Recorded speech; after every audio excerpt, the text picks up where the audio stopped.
The Shoemaker's Dream. Where love is, God is. Leo Tolstoy. In a certain town there lived a cobbler, Martin by name. He had a tiny room in a basement, the one window of which looked out onto the street. Through it, one could see the feet of those who passed by, but Martin recognized the people by their boots. He had lived a long time in the place and had many acquaintances. There was hardly a pair of boots in the neighborhood that had not been once or twice through his hands, so he often saw his own handiwork through the window. Some he had resoled, some patched, some stitched up, and to some he had even put fresh uppers. He had plenty to do, for he worked well. He used good material, he didn't charge too much, and he could be relied upon. If he could do a job by the day required, he undertook it. If not, he told the truth and gave no false promises, so he was well known and never short of work. Martin had always been a good man, but in his old age he began to think more about his soul and to draw nearer to God. While he still worked for a master, before he set up on his own account, his wife had died, leaving him with a 3-year-old son. None of his elder children had lived. They'd all died in infancy.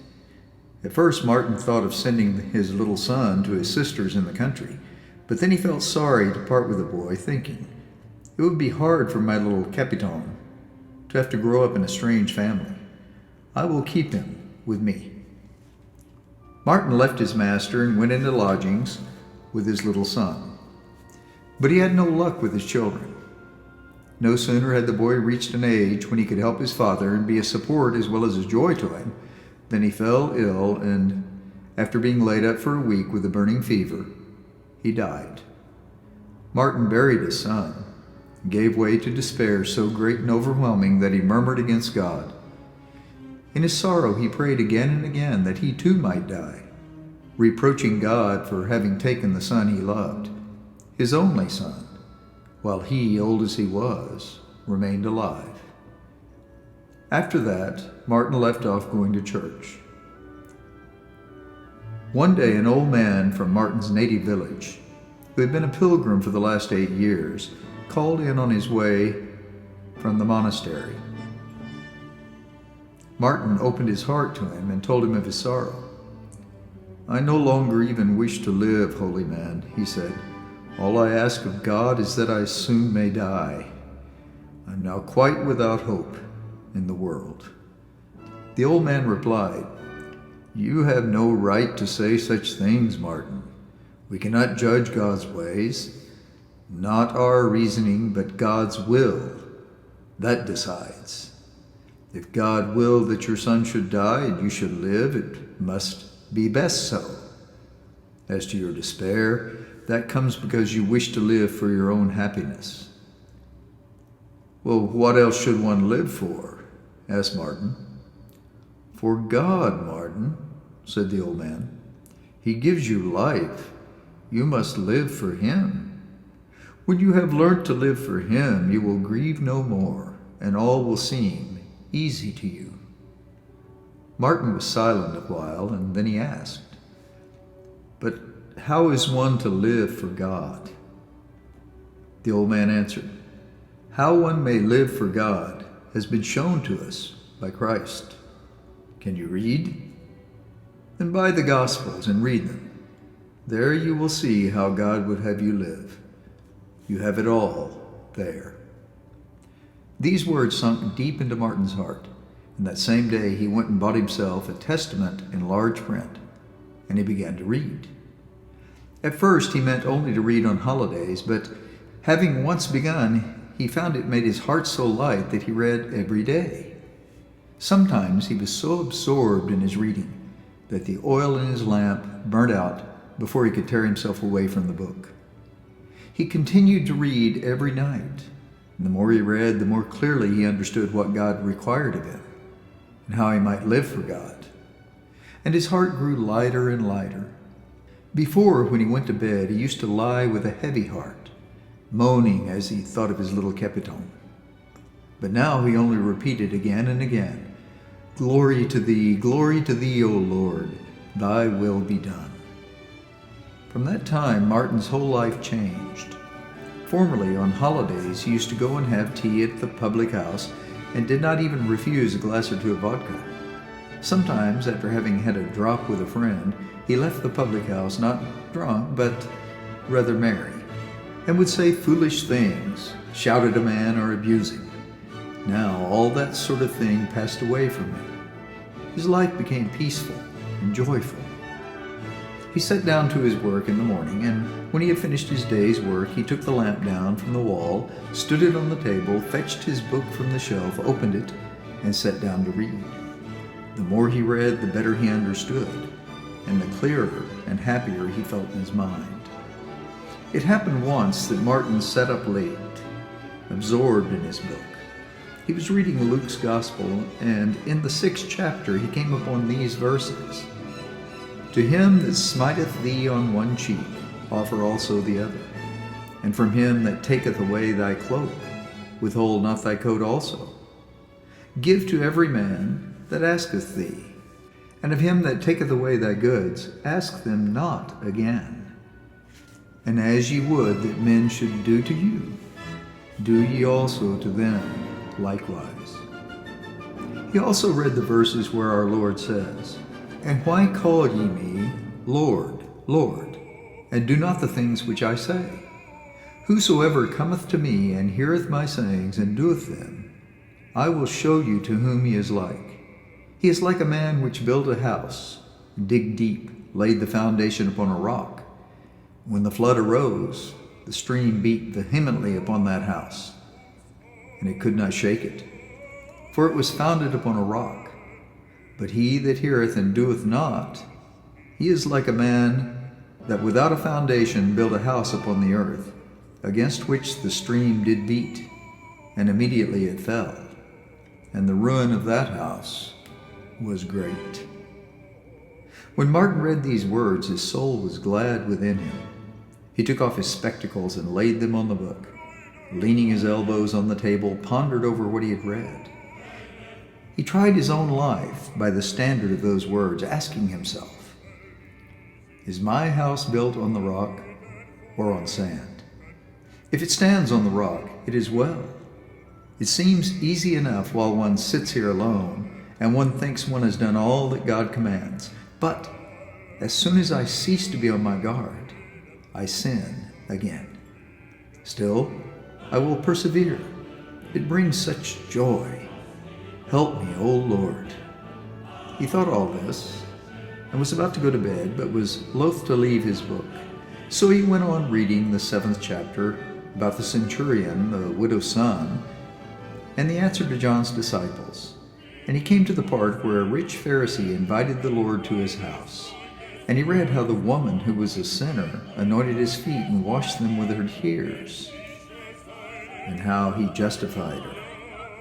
Coming to the 44th verse, he read, And turning to the woman, he said to Simon, Seest thou this woman?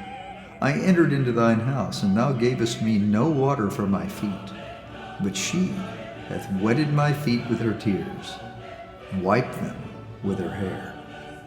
Thou gavest me no kiss, but she, since the time I came in, hath not ceased to kiss my feet. My head with oil thou didst not anoint, but she has anointed my feet with ointment. He read these verses and thought, He gave no water for his feet, gave no kiss. His head with oil he did not anoint. And Martin took off his spectacles once more and laid them on his book and pondered. He must have been like me, that Pharisee. He too thought only of himself, how to get a cup of tea, how to keep warm and comfortable, never a thought of his guest. He took care of himself, but for his guest he cared nothing, nothing at all. Yet, who was his guest? Why, the Lord himself. If he came to me, should I behave like that? Then Martin laid his head upon both his arms, and before he was aware of it, he fell asleep.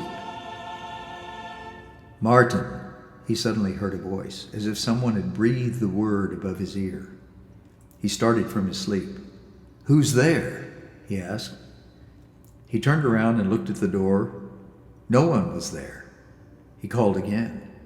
Then he heard quite distinctly, "Martin, Martin, look out into the street tomorrow, for I shall come."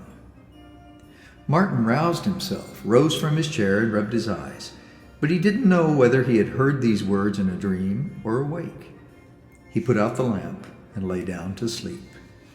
Next morning he rose before daylight, and after saying his prayers, he lit the fire, prepared his cabbage soup and buckwheat porridge.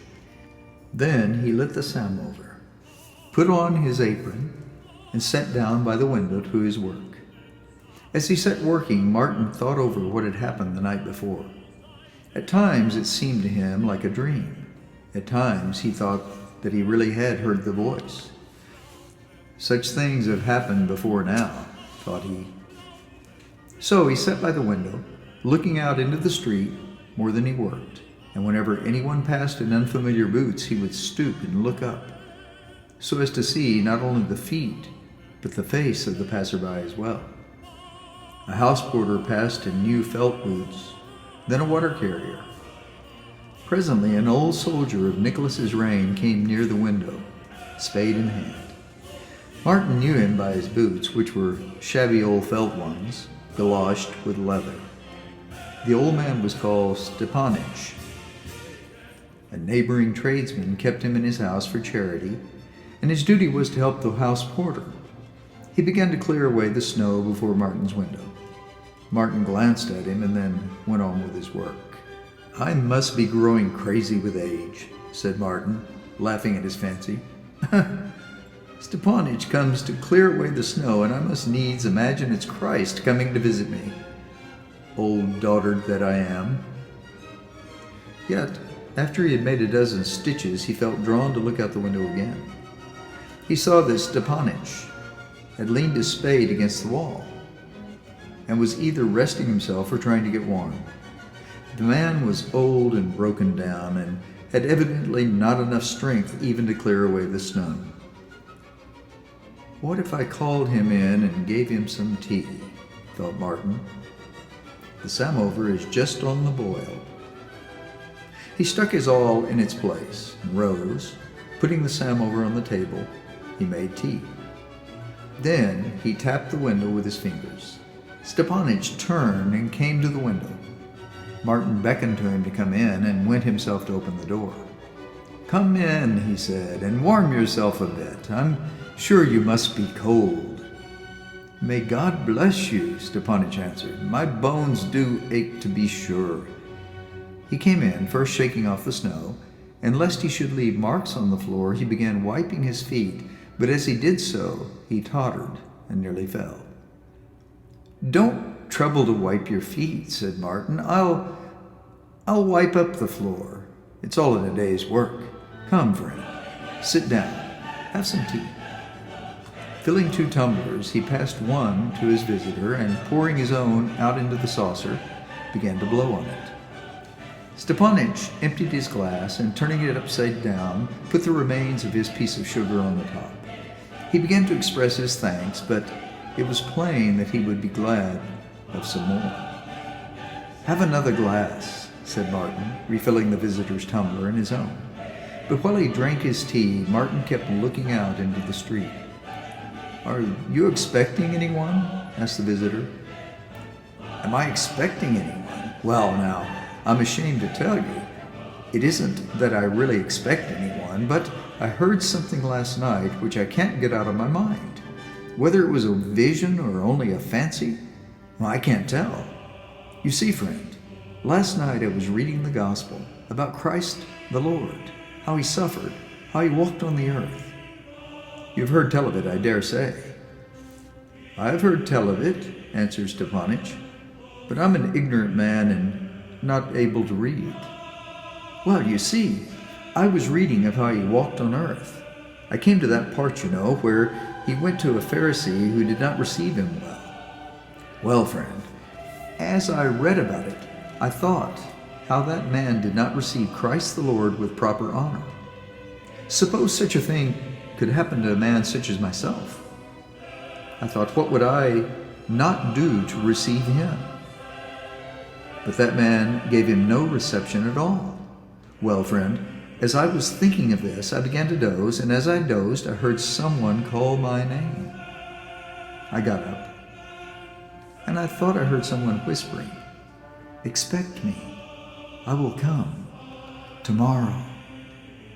This happened twice over, and to tell you the truth, it sank so into my mind that, though I'm ashamed of it myself, I keep on expecting him, the dear Lord. Stepanich shook his head in silence, finished his tumbler, and laid it on its side. But Martin stood it up again and refilled it for him. "Here, drink another glass, bless you." And I was thinking, too, how he walked on earth and despised no one, but went mostly among common folk. He went with plain people and chose his disciples from among the likes of us, from workmen like us, sinners that we are. "He who raises himself," he said, "shall be humbled, and he who humbles himself shall be raised. You call me Lord," he said, "and I will wash your feet. He who would be first," he said, "let him be the servant of all, because," he said, "blessed are the poor, the humble, the meek, and the merciful." Stepanich forgot his tea. He was an old man, easily moved to tears, and as he sat and listened, the tears ran down his cheeks. "Come, drink some more," said Martin, but Stepanich crossed himself, thanked him, moved away his tumbler, and rose. "Thank you, Martin," he said. "You have given me food and comfort, both for soul and body." "You're very welcome. Come again another time. I'm glad to have a guest," said Martin. Stepanich went away, and Martin poured out the last of the tea and drank it up. Then he put away the tea things and sat down to his work, stitching the back seam of a boot. And as he stitched, he kept looking out of the window, waiting for Christ, and thinking about him and his doings, and his head was full of Christ's sayings. 2 soldiers went by, one in government boots and the other in boots of his own, then the master of a neighboring house in shining galoshes, then a baker carrying a basket. All these passed on. Then a woman came up in worsted stockings and peasant-made shoes. She passed the window, but stopped by the wall. Martin glanced up at her through the window and saw that she was a stranger, poorly dressed, with a baby in her arms. She stopped by the wall with her back to the wind, trying to wrap the baby up, though she had hardly anything to wrap it in. The woman had only summer clothes on, and even they were shabby and worn. Through the window, Martin heard the baby crying, and the woman tried to soothe it, but unable to do so. Martin rose, and going out of the door and up the steps, he called to her, "My dear, I say, my dear." The woman heard and turned around. "Why do you stand out there with the baby in the cold? Come inside. You can wrap him up better in a warm place. Come, this way." The woman was surprised to see an old man in an apron, with spectacles on his nose, and calling out to her, but she followed him in. They went down the steps, entered the little room, and the old man led her to the bed. "There, sit down, my dear, near the stove. Warm yourself and feed the baby." "Haven't any milk. Haven't eaten nothing myself since early morning," said the woman. But still she took the baby to her breast. Martin shook his head. He brought out a basin and some bread. Then he opened the oven door and poured some cabbage soup into the basin. He took out the porridge pot, but the porridge was not yet ready. So he spread a cloth on the table and served only the soup and the bread. "Sit down and eat, my dear. I'll mind the baby. Why, bless me, I've had children of my own. I know how to manage them." The woman crossed herself, and sitting down at the table began to eat, while Martin put the baby on the bed and sat down by it. He chucked and chucked, but having no teeth, He could not do it well, and the baby continued to cry. Then Martin tried poking at him with his finger, and he drove his finger straight at the baby's mouth and then quickly drew it back. He did this again and again. He did not let the baby take his finger in its mouth because it was all black with cobbler's wax. But the baby first grew quiet watching the finger, and then he began to laugh, and Martin felt quite pleased. The woman sat eating and talking, and told him who she was and where she had been. "I'm a soldier's wife," she said. "They sent my husband somewhere, far away, 8 months ago it was, and I've heard nothing of him since. I had a place as cook till my baby was born, and then they wouldn't keep me with the child. For 3 months now I've been struggling, unable to find a place, and I've had to sell all I had for food. I tried to go as a wet nurse, but no one would have me. They said I was too starved looking and thin. Now I've just been to see a tradesman's wife. A woman of our village is in the service with her, and she's promised to take me. I thought it was all settled at last, but she tells me not to come till next week. It is far to her place, and I am worn out. The baby is quite starved, poor thing.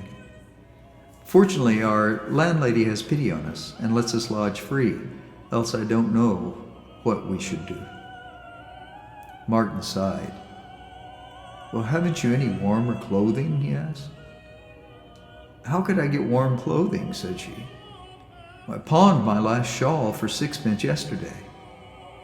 Then the woman came and took the child, and Martin got up. He went and looked among the things that were hanging on the wall and brought back an old cloak. "Here," he said.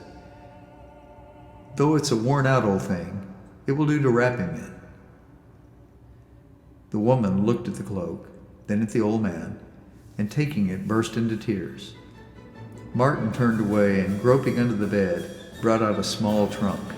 He fumbled about in it and again sat down opposite the woman, and the woman said, "The Lord bless you, friend.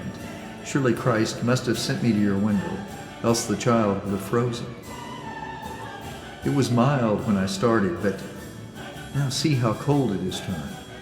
Surely it must have been Christ who made you look out of your window and take pity on me, poor wretch." Martin smiled and said, "It is quite true. It was he made me do it. It was no mere chance made me look out." And he told the woman his dream, and how he had heard the Lord's voice promising to visit him that day. "Who knows? All things are possible," said the woman. And she got up and threw the cloak over her shoulders, wrapping it around herself and around the baby. Then she bowed and thanked Martin once more. "Take this for Christ's sake," said Martin, and he gave her 6 pence to get her shawl out of pawn. The woman crossed herself, and Martin did the same, and then he saw her out. After the woman had gone, Martin ate some cabbage soup, cleared the things away, and sat down to work again. He sat and worked, but did not forget the window, and every time a shadow fell on it, he looked up at once to see who was passing. People he knew and strangers passed by, but no one remarkable. After a while, Martin saw an apple woman stop just in front of his window. She had a large basket, but there did not seem to be many apples left in it. She had evidently sold most of her stock. On her back, she had a sack full of chips, which she was taking home. No doubt she had gathered them at some place where building was going on. The sack evidently hurt her, and she wanted to shift it from one shoulder to the other, so she put it down on the footpath and, placing her basket on a post, began to shake down the chips in the sack. While she was doing this, a boy in a tattered cap ran up, snatched an apple out of her basket, and tried to slip away, but the old woman noticed it and, turning, caught the boy by his sleeve. He began to struggle, trying to free himself, but the old woman held on with both hands, knocked his cap off his head, and seized hold of his hair. The boy screamed, and the old woman scolded. Martin dropped his awl, not waiting to stick it in its place, and rushed out the door. Stumbling up the steps and dropping his spectacles in his hurry, he ran out into the street. The old woman was pulling the boy's hair and scolding him, threatening to take him to the police. The lad was struggling and protesting, saying, "I didn't take it. What are you beating me for? Let me go." Martin separated them. He took the boy by the hand and said, "Let him go, Granny. Forgive him for Christ's sake."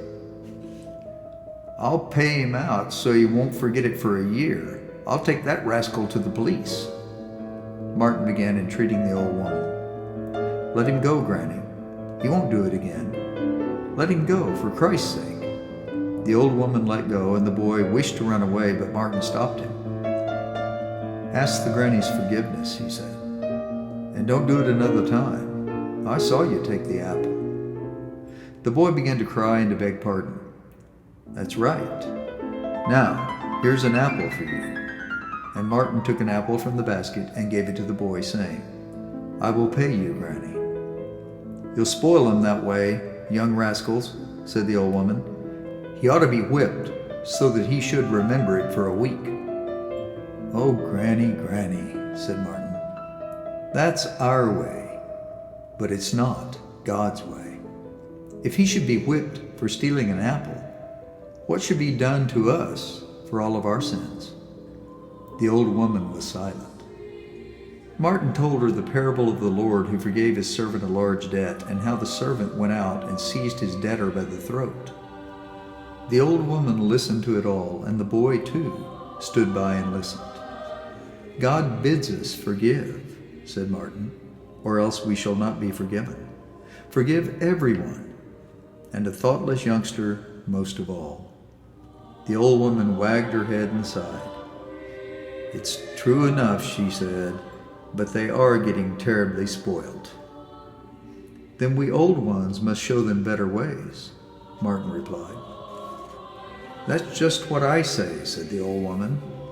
"I've had 7 of them myself, and only 1 daughter's left." And the old woman began to tell how and where she was living with her daughter, and how many grandchildren she had. "There now," she said, "I've but little strength left, yet I work hard for the sake of my grandchildren, and nice children they are too. No one comes out to meet me but the children. Little Annie now won't leave me for anyone. It's grandmother, dear grandmother, darling grandmother." And the old woman completely softened at the thought. "Of course, it was only his childishness. God help him," said she, referring to the boy. As the old woman was about to hoist her sack on her back, the lad sprang forward to her, saying, "Let me carry it for you, Granny. I'm going that way." The old woman nodded her head and put the sack on the boy's back, and they went down the street together, the old woman quite forgetting to ask Martin to pay for the apple. Martin stood and watched them as they went along, talking to each other. When they were out of sight, Martin went back to the house. Having found his spectacles unbroken on the steps, he picked up his awl and he sat down again to work. He worked a little, but could soon not see to pass the bristle through the holes in the leather. And presently he noticed the lamplighter passing on his way to light the street lamps. "Seems it's time to light up," thought he. So he trimmed his lamp, hung it up, and sat down to work again. He finished off one boot and, turning it about, examined it. It was all right. Then he gathered his tools together, swept up the cuttings, put away the bristles and the thread and the awls, and, taking down the lamp, placed it on the table. Then he took the Gospels from the shelf. He meant to open them at the place he had marked the day before with a bit of morocco, but the book opened at another place. As Martin opened it, his yesterday's dream came back to his mind, and no sooner had he thought of it than he seemed to hear footsteps, as though someone were moving behind him. Martin turned around, and it seemed to him as if people were standing in the dark corner, but he could not make out who they were. And a voice whispered in his ear, "Martin, Martin, don't you know me?" "Who is it?" muttered Martin.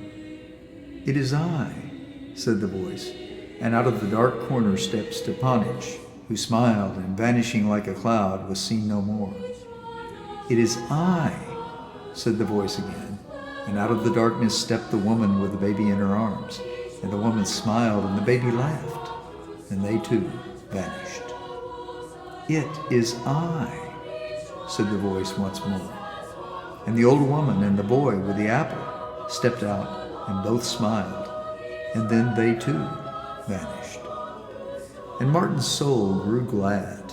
He crossed himself, put on his spectacles, and began reading the gospel just where it had opened. And at the top of the page he read, "I was hungry, you gave me meat. I was thirsty, you gave me drink. I was a stranger, you took me in." And at the bottom of the page he read, "Inasmuch as ye have done it unto one of the least of these, my brethren, even the very least, you have done it unto me." And Martin understood that his dream had come true, and that the Savior, Christ Jesus, had really come to him that day. 3 times he had come to him, and Martin each time had welcomed him into his heart.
If you want to know the truth, you envy me my wisdom while I envy you your youth. If you want to read my mind, my love will still sustain you, even when you're flying blind.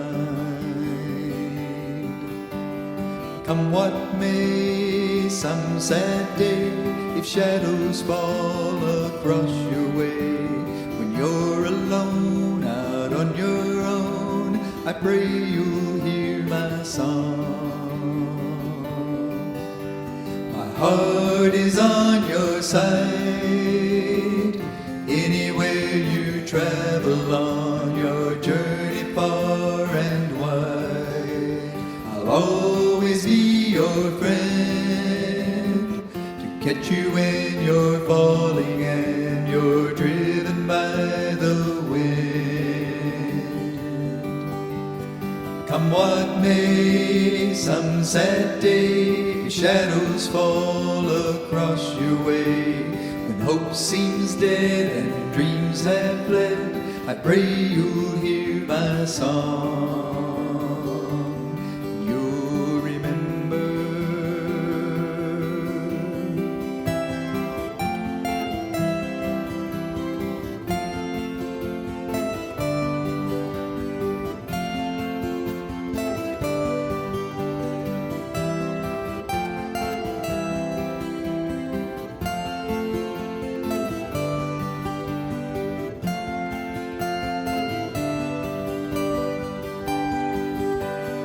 Come what may, some sad day, if shadows fall across your way, when you're alone, out on your own, I pray you'll hear my song.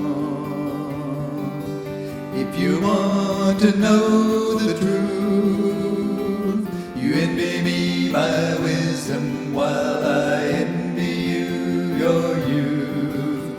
In times like these, that's just the way it is.